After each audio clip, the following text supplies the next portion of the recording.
4월 5일 말씀 묵상하겠습니다. 함께 기도하겠습니다. 주님 감사합니다. 우리를 위해서 하나밖에 없는 생명을 내어주시고 십자가의 길을 걸어가신 예수님을 뒤따르는 자 되기 원합니다. 우리의 생명을 내어놓는 것을 두려워하지 않게 하시고 주님과 함께 담대히 믿음의 길, 십자가의 길을 걸어가는 자 되게 하여 주시옵소서. 예수님 이름으로 기도했습니다. 아멘. 오늘의 말씀은 마태복음 27장 11절부터 26절까지의 말씀입니다. 말씀을 함께 살펴보시기 전에 개인적으로 말씀을 꼭 읽으시고 묵상하는 시간 가지시기 바랍니다. 예수께서 총독 앞에 섰음에 총독이 물어 이르되 내가 유대인의 왕이냐? 예수께서 대답하시되 내 말이 옳다 하시고 대제사장들과 장로들에게 고발을 당하되 아무 대답도 아니하시는지라 라는 말씀으로 시작하고 있습니다. 이스라엘 백성의 종교적 지도자들, 대제사장들과 장로들은 예수님에게 신성모독이라는 제목을 씌웠습니다. 그러나 그것으로 로마 법정에서 예수님을 죽일 수 없다라고 생각했던 그들은 예수님에게 유대인의 왕이라는 제목을 씌우게 되죠.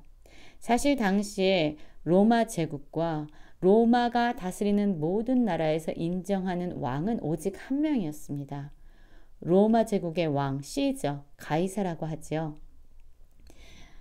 가이사 외에 다른 왕들은 바로 가이사, 당시 로마의 왕에게 반역을 일으키는 반란을 주도하는 자로 여겨졌기 때문에 그들은 죽음을 당할 수 있는 그러한 죄목을 갖게 됐어요.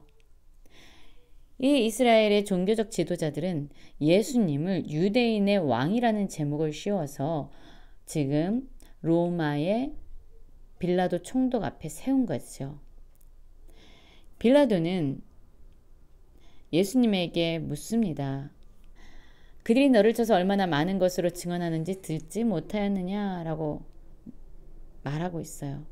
또한 예수님에게 네가 유대인의 왕이냐라고 11절에서 말했죠. 그때 예수님은 대답했어요. 내 말이 옳다. 그렇다. 내가 유대인의 왕이다 라고 말씀하신 거죠.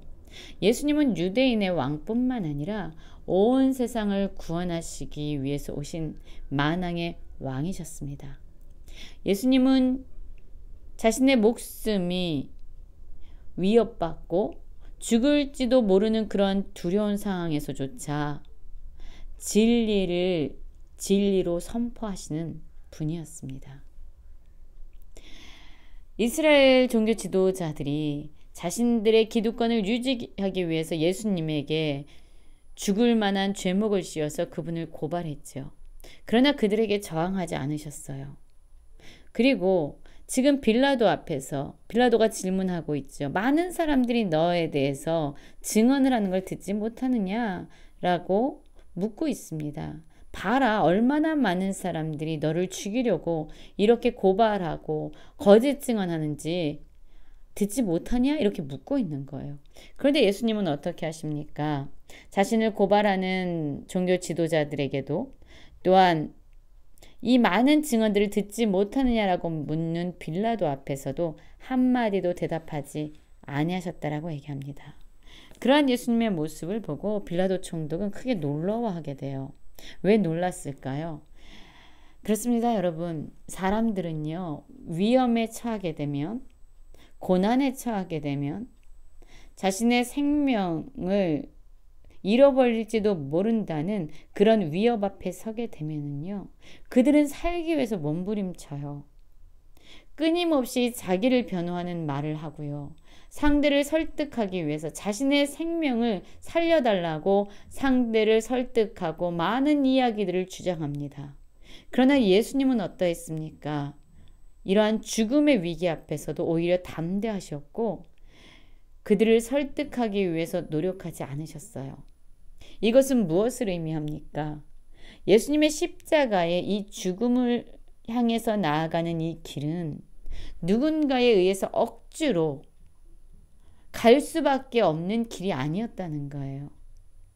이것은 바로 예수님이 죽기까지 순종하심으로 하나님의 뜻을 이루기 위한, 또한 예수님이 기꺼이 자원하는 심령으로 이 길을 걸어감으로 말미암아 사람들을 죄와 사망으로부터 구원하기 위한 예수님의 결단이고 선택의 모습이었던 겁니다. 15절을 보면은요, 명절이 되면 총독이 무리의 청원대로 죄수한 사람을 놓아주는 전례가 있었다라고 얘기합니다. 근데 그때 당시에 바라바라고 하는 아주 유명한 죄수가 있었어요. 많은 군중들이 모여 있었습니다. 그래서 빌라도가 이제 묻는 겁니다. 그 무리들에게 너희는 내가 누구를 너희에게 놓아주기를 원하느냐? 바라바냐? 그리스도라 하는 예수냐? 라고 묻고 있어요. 빌라도는 어쩌면 예수님의 무죄함을 알고 또한 이러한 죽음의 위기 앞에서도 담대한 예수님의 모습을 보고 예수님을 놓아주기를 간절히 원했을지도 모릅니다.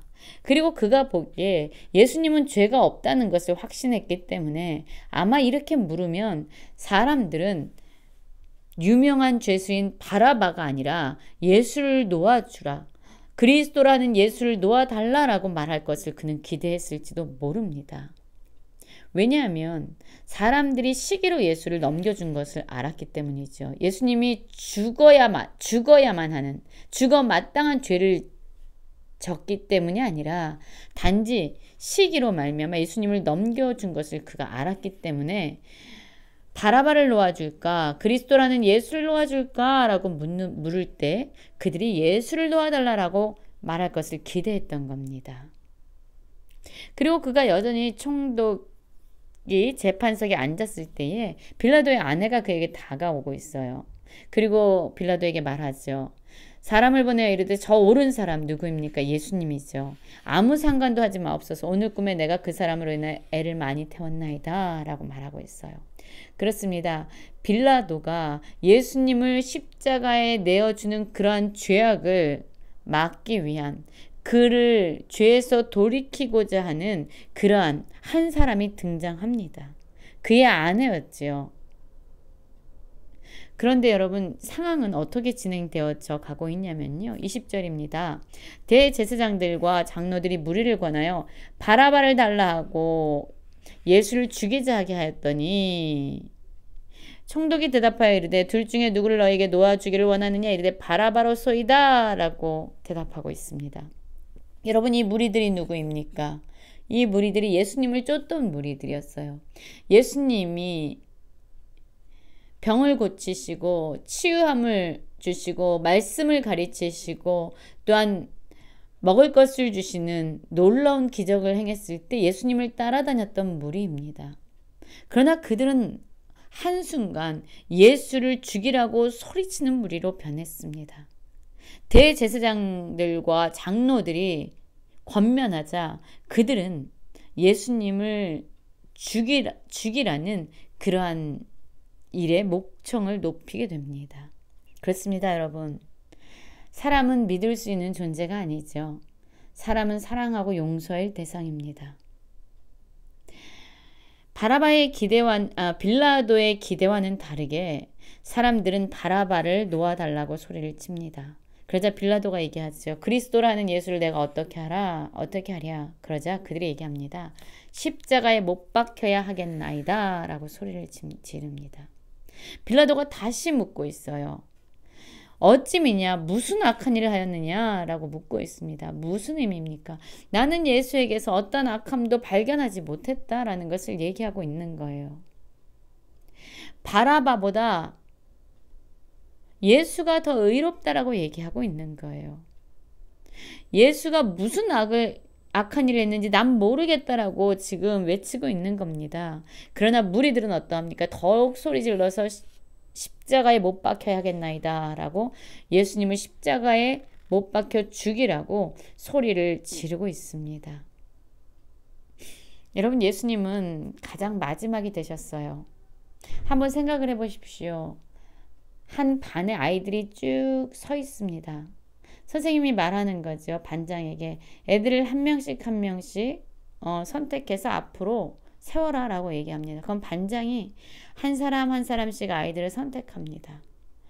우리는 속으로 생각할 수 있어요. 저 애보다는 내가 낫지. 내가 공부도 잘하고 저 애보다는 내가 그래도 재능이 있고 내가 그래도 낫지라고 생각하는데 반장이 한 사람 한 사람씩 뽑아가는데 나보다 더 나중이 될 거라고 생각했던 애들마저 다 뽑아가고 나는 남겨진 거예요. 난 어느 누구도 선택하지 않은 겁니다. 여러분, 이렇게 마지막이 된 자들, 누구의 선택도 받지 못한 자들, 여러분 그들의 아픔을 아십니까? 지금 예수님은 당시에 유명한 죄수였던 바라바, 어느 누구도 선택하지 않을 것이라고 생각했던 그 바라바보다 더 나중이 되셨습니다. 그래서 예수님은 나중에 남겨진 자들, 나는 아무에게도 선택받지 못해, 나는 아무에게도 사랑받지 못할 거야 라고 생각하는 그 사람들보다 더 나중이 되셨어요. 그래서 우리 모두를 향한 주님의 사랑을 확증해 주셨습니다. 여러분, 빌라도의 모습을 보십시오. 24절 보면은요, 빌라도가 아무 성과도 없이, 어떤 성과지요? 예수를 살리려고 끊임없이 노력했지만 그 모든 일이 실패로 돌아간 거예요. 그리고 도리어 밀란이 나려는 것을 보고 물을 가져다가 무리 앞에서 손을 씻으며 이르되 이 사람의 피에 대하여 나는 무죄하니 너희가 당하라 라고 말합니다. 여러분, 지금 빌라도가 밀란이 나려는 것을 보고 확 두려움에 휩싸이게 됩니다. 밀란이 나면은요, 그가 정치적인 입지가 흔들릴 수 있거든요. 그가 지금까지 정치적인 권력을 통해서 얻었던 많은 유익들과 안전한 것들이 순식간에 잃어버릴 수도 있거든요. 예수님 때문에 밀란이 일어난다면 그는 모든 것을 잃어버릴 수 있는 위기에 처한 것입니다. 이런 위기에 처하자 그는 머뭇거리지 않고 예수를 십자가에 못 박히게 넘겨주게 되고, 그리고 바라바는 무리에게 놓아주게 되지요. 그리고 또한 그가 하는 일 중에 하나는 손을 씻으면서 사람들 앞에서 얘기하죠. 이 사람의 피에 대해서 나는 무죄하다. 스스로 무죄하다라고 선포하고 있어요. 그러나 여러분, 우리를 죄가 있다, 죄가 없다라고 판단하시는 분은 오직 하나님 한 분이십니다. 그는 자신의 죄를 알았어요. 그러나 그 죄에 대한 책임을 지고 싶지 않았어요. 그래서 이 유대 백성들에게 이것은 다 너희들의 책임이다라고 하면서 그 책임에 대해서 돌려주고 싶어 했어요. 그러나 여러분, 우리가 사도신경 할 때마다 우린 고백하죠. 빌라도에게 고난을 당하사 십자가에 못 박혀 죽으시고 라고 말씀하면서 빌라도가 예수 그리스도를 고난에 처하게 했고 십자가에 못 박히게 한 그 죄목에 대해서 빌라도의 이름을 우리는 계속적으로 언급합니다. 여러분, 우리는 어떠합니까? 오늘 말씀을 보면은요, 종교 지도자들이든 또한 이 무리들이든 빌라도든 그들은 한결같이 예수님 때문에 자신이 가지고 있는 것을 잃어버릴까 봐 두려워했던 자들이에요. 그것이 어떤 종교적인 기득권이든 정치적인 권력이든 돈이든 사람들에게 받는 인정이든 할 것 없이 예수님 때문에 내가 이것을 손해본다면 그들은 여지없이 예수님을 죽음 가운데로 내어 모는 자들이었습니다. 우리는 어떠합니까? 그러한 위기에 처할 때도 여전히 예수 그리스도를 살리기 위해서 우리 자신을 부인하고 우리 자신의 생명을 기꺼이 내어놓는 그런 사람들입니까? 그런 믿음이 있습니까? 예수님이 사시고 우리가 죽는 그 십자가의 길로 나아가는 모든 성도님들 되시길 간절히 기도합니다.